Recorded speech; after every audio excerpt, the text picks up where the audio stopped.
عليكم ورحمة الله وبركاته. الحمد لله وكفى وسلام على عباده الذين اصطفى أما بعد. أعوذ بالله من الشيطان الرجيم. بسم الله الرحمن الرحيم.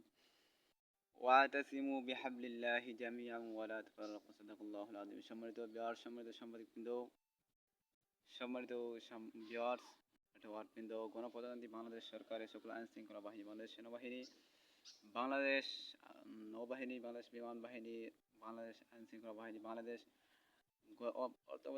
অর্থবাদীকারী বাংলাদেশ সরকারের সকল উপদেষ্টা মন্ত্রীবৃন্দগণকে এবং সকল রাজনৈতিক সংগঠনবৃন্দকে আমাদের সিলেটের গোয়েন্দাকারী কমিশনের পক্ষ থেকে সকলকে আন্তরিক মুবারকবাদ ও পান্ডা রমজানের শুভেচ্ছা জানাই। গতই 9 সেপ্টেম্বর ডাকসু নির্বাচনে যারা বিজয় লাভ করেছেন তাদেরকে আমাদের সিটি কর্পোরেশনের পক্ষ থেকে, আমার পক্ষ থেকে এবং মমতার পক্ষ থেকে যারাই বিজয়ী হয়েছেন সকলকে আন্তরিক মুবারকবাদ ও পান্ডাল অভিনন্দন শুভেচ্ছা। সেগুলো আজকে সংক্ষিপ্ত আকারে বক্তব্য সমাপ্ত করব ইনশাআল্লাহ।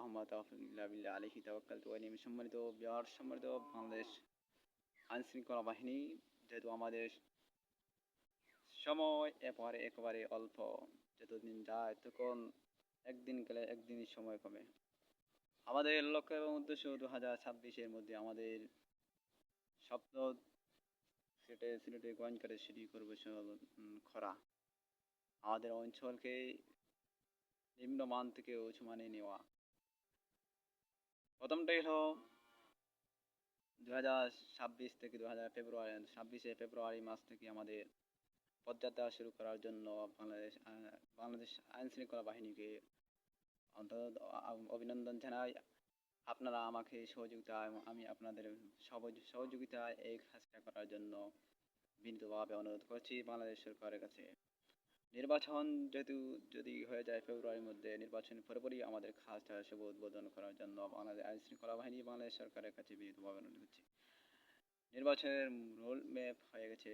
এই নির্বাচনের মধ্য দিয়ে কে ক্ষমতায় আসবেন জানাই সকল রাজনৈতিক সংগঠনকে আন্তরিক মুবারকবাদ ও পান্ডাল অভিনন্দন। শেখুল হাদিস ইবনে শেখুল হাদিস দামাত বারাকাতুহু, ওনার কথা প্রতি ঘন্টা মনে হয় শেখুল হাদিস ইবনে শেখুল হাদিস সাহেব দামাত বারাকাতুহুর কাছে বেশিরভাগ মনে হয়। দ্বিতীয় নম্বর কথা হলো সিলেটের মেয়র জনাব আরিফুল হক চৌধুরী সাহেব একটি নিউজের মধ্যে বলেছেন, শহর অঞ্চলে নেটওয়ার্ক রাত 10টা অথবা 11টার পরেই নেটওয়ার্ক বন্ধ করার জন্য বাংলাদেশ সরকারের কাছে বিনীতভাবে অনুরোধ করেছেন। যেহেতু নেট বন্ধ না হয় তাহলে ছাত্ররা অন্যদিকে চলে যাচ্ছে, ইন্টারনেটের মাধ্যমে লেখাপড়া না দিয়ে অন্যদিকে চলে যাচ্ছে। এজন্য বাংলাদেশ সরকারের কাছে, যেহেতু উপদেষ্টা মন্ত্রী আছেন, উনি যাতে নেটওয়ার্ক এবং টেলিফোন যোগাযোগ উপদেষ্টা মন্ত্রী আছেন, এর মন্ত্রীর মাধ্যমে আমি অনুরোধ করছি আমাদের সিলেটের অঞ্চলে যেহেতু ক্ষতি হয়, মেয়র সাহেব যেহেতু বলেছিলেন, তাহলে রাত 11টার পরেই ইনশাআল্লাহ আপনি সিলেট অঞ্চলে শহর আছে, শহরের মাধ্যমে নেটওয়ার্ক বন্ধ করার জন্য বিনীতভাবে অনুরোধ করছি বাংলাদেশ উপদেষ্টা মন্ত্রীবৃন্দকে। সম্মানিত বিহার, সম্মানিত সাংবাদিকবৃন্দ, আমি বলেছিলাম গত কয়েকদিন আগে লাইভের মাধ্যমে বলেছিলাম বাংলাদেশ আইন শৃঙ্খলা বাহিনীকে ফেব্রুয়ারি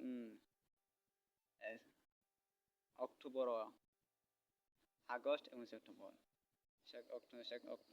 আগস্ট চলে গেছে, সেপ্টেম্বর এবং অক্টোবরের মাধ্যমে আমাদের অঞ্চলটা হেলিকপ্টারের মাধ্যমে জরিপ করার জন্য বিনীতভাবে অনুরোধ করছি। আর যেখানে সিটি হবে, অফিস হবে, সেখানে ঝামেলা আছে, যেখানে জমি কিনা লাগবে, 1 কেয়ার কিনা লাগবে 32 শতক কিনলে ইনশাআল্লাহ অফিসটাই পুরোপুরিভাবে সম্পূর্ণ হয়ে যাবে ইনশাআল্লাহ। এটাই বাংলাদেশ সরকারের কাছে বিনীতভাবে হচ্ছে। আর জমি কেনার সাথে সাথে ইনশাআল্লাহ এই বিল্ডিং এর কাজটা করার জন্য বাংলাদেশ সরকার এই বাংলাদেশ আইন শৃঙ্খলা বাহিনী বিনীতভাবে অনুরোধ করছি ইনশাআল্লাহ যথাসময়ের মধ্যে আমাকে আল্লাহ রাব্বুল আলামিন এই খিদমতকে আঞ্জাম করা এবং সহজ করার জন্য আমাকে আল্লাহ রাব্বুল আলামিনের খেদমত করার তৌফিক দান করো। আজকে বক্তব্য সমাপ্ত করলাম। যারা এই বিজয় হয়েছেন সকলকে জানাই আন্তরিক মুবারক। ইনশাআল্লাহ নির্বাচনের মাধ্যমে যারাই ক্ষমতা দেবে তাদেরকে আন্তরিক মুবারক আমার পক্ষ থেকে আমাদের ইনশাআল্লাহ। আমি আমার দায়িত্ব যথাসময়ের মাধ্যমে কাজ শুরু করব যেহেতু ফেব্রুয়ারির মাধ্যমে আমাদের রমজানের আগে আমাদের পরীক্ষা শেষ হয়ে যাবে, আর পরীক্ষার পরে দিয়ে আমাদের খাজা এটি 28 তারিখ আমার হুজুর দামাত বারকাতুহুম শেখ হাদিস সাহেব দামাত বারকাতুহুম এর সাথে সৌজন্য সাক্ষাৎ করবেন আমার বিষয় নিয়ে। আমি মনে হচ্ছে আমার 2 বছরের হুজুর, হুজুর আমাকে অনেক সহযোগিতা করে। হুজুর অত্যন্ত ভদ্র মানুষ, ভালো মানুষ। হুজুর আপনাকে শেখুল হাদিস সাহেব দামাত বারকাতুহুমের যে জন্য সাক্ষাৎ করবে, আমার বিষয়ে কথা বলবেন। আমি আন্তরিকভাবে অভিনন্দন জানাই আপনাদের কাছে। আর এরপরই আপনাদের সাথে ইনশাআল্লাহ হুজুর আমাকে বলবেন, পরেই ফেব্রুয়ারির মধ্যে জন্য আপনার সাথে সহযোগিতা করব ইনশাআল্লাহ। আর আপনার সংগঠনের মধ্যে আমি আপনার শেখুল হাদিস সাহেব দামাত বারকাতুহুমের পাশে থাকছে ভাই, ডানে এবং বামে সবসময় পাশে থাকতে হয় সুখে দুঃখে। ইনশাআল্লাহ আমাকে পাবেন। সবাই ভালো থাকবেন, সবাই সুস্থ থাকুন। বাংলাদেশ ছেড়ে দিব, বাংলাদেশ জিন্দাবাদ। খুদা হাফেজ। আসসালামু আলাইকুম।